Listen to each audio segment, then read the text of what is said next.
DMTV, Billy Kamalo Banaibele.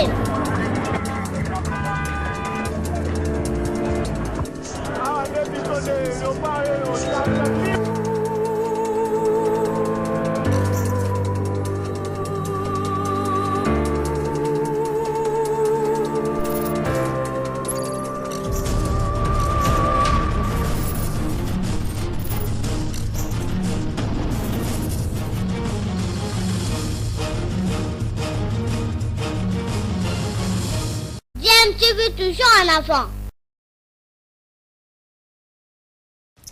Vous êtes sur DMTV, bonjour ou bonsoir, tout dépend de l'heure à laquelle vous nous suivez. Tout le plaisir est pour nous de vous retrouver, mais surtout de savoir que vous êtes nombreux en train de suivre votre chaîne YouTube DMTV. DMTV qui vous propose l'actualité, mais vous propose également des analyses et des réflexions sur des sujets d'actualité, sur des faits sociaux ou tout simplement des réalités que nous observons ici chez nous en République démocratique du Congo. L'actualité, c'est toujours le démarrage des éliminatoires de la Coupe du Monde Qatar 2022, démarrage qui verra la République démocratique du Congo affronter tour à tour la Tanzanie et le Bénin dans le cadre des premières et deuxièmes journées de ces éliminatoires. Et la RDC se retrouve bien évidemment dans le groupe J avec la Tanzanie, le Bénin ainsi que le Madagascar. Et le premier match de la RDC sera le 2 septembre prochain au lieu du 3 tel que prévu bien avant. La FIFA a voulu que les 4 équipes puissent jouer au même moment, à la même date du moins. Et le match de la RDC contre la Tanzanie a été avancé d'un jour et donc ce sera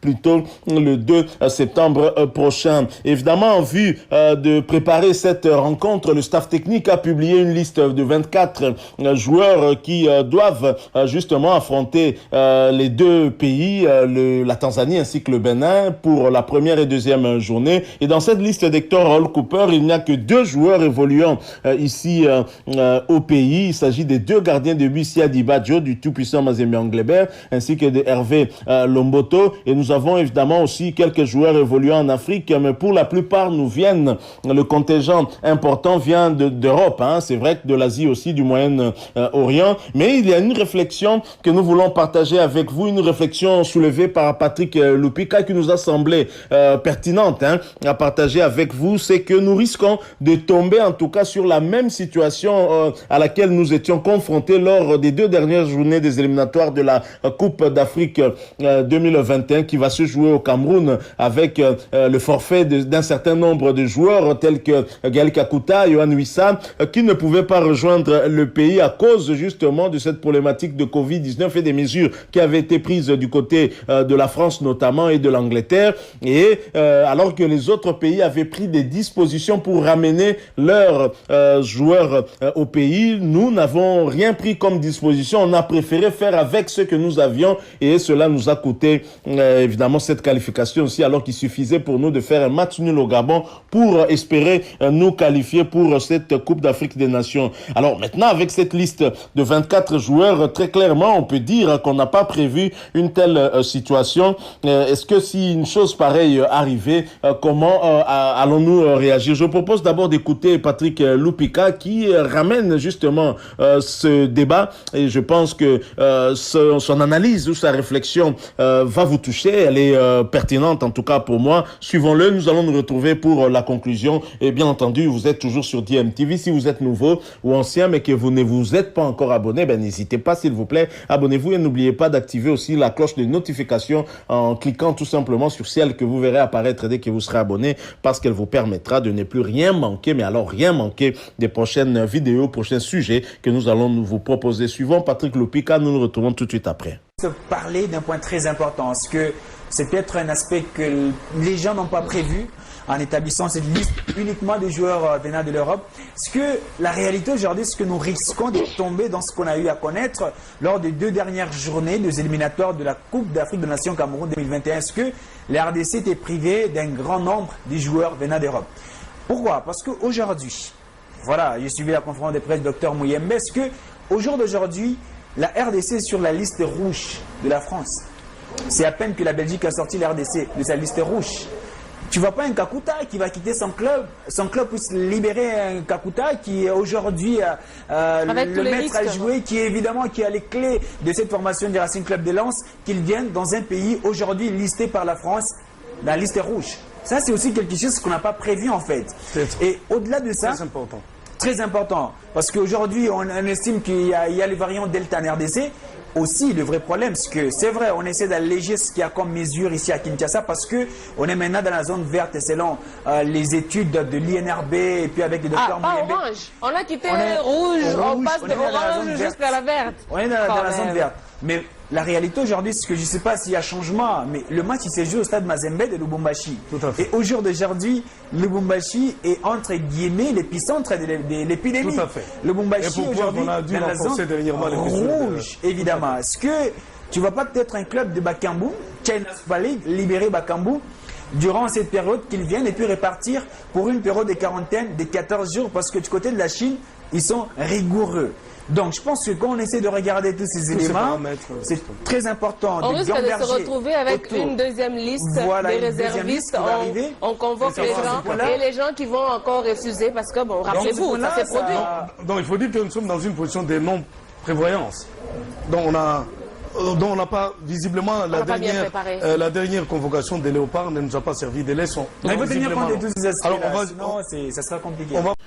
La République démocratique du Congo est sous une liste noire dans certains pays en tout cas, tels que la France, la Belgique aussi je pense, à la suite de cette troisième vague avec ce variant indien, variant qu'on appelle Delta, ce variant qui est créé en tout cas dans beaucoup de pays occidentaux. Est-ce que ces pays-là n'ont pas pris des dispositions pour empêcher justement que des voyages s'effectuent entre leur pays et la République démocratique du Congo quand on sait que beaucoup de joueurs sélectionnés par Hector Raoul Cooper doivent nous venir de l'Europe. C'est le cas de Joël Kiasumboa, le gardien titulaire des Léopards de la République démocratique du Congo. C'est le cas de Marcel Tisserand qui doit venir de la Turquie, ainsi que Christian Luindama, Chancel Mbemba de Porto, Glody Ngonda de la Lettonie, FC Riga bien sûr. Il y a également Ntsakala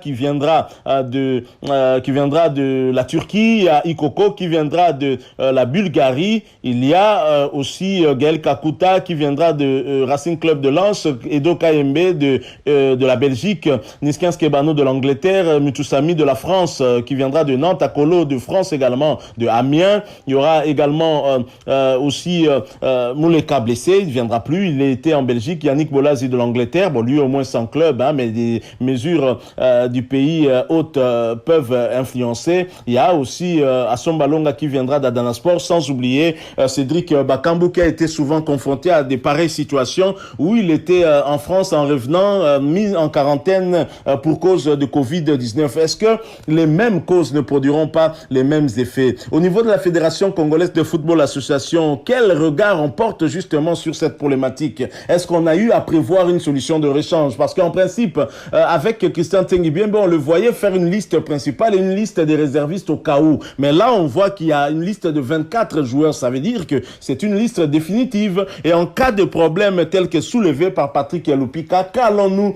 faire? Il est vrai aussi que la Tanzanie, si c'est vrai que la Tanzanie utilise pour la plupart des joueurs locaux, mais la Tanzanie ne va pas s'empêcher d'utiliser ses meilleurs joueurs tels que Bwana Ali Samata, ancien du tout-puissant Mazembe Anglebert, qui viendra de l'Europe aussi. Donc ce problème ne va pas que concerner les Congolais, ça concernera aussi les Tanzaniens dans une moindre mesure, c'est vrai, mais ça va aussi les concerner. Alors quelle disposition la Fédération congolaise de football a eu à prendre? J'ai comme l'impression qu'une disposition n'a été prise, tenant compte de ces paramètres que vient de soulever Patrick Lupika. C'est vrai que actuellement la situation semble s'améliorer en République démocratique du Congo. Vous avez suivi, le gouvernement a d'ailleurs levé les mesures d'interdiction des activités, des bars, des nightclubs, tout ça, et parce que justement il y a régression de la propagation de cette épidémie ici en République démocratique du Congo, mais le pays reste quand même sous surveillance et je pense que ça pourrait aussi être l'une des causes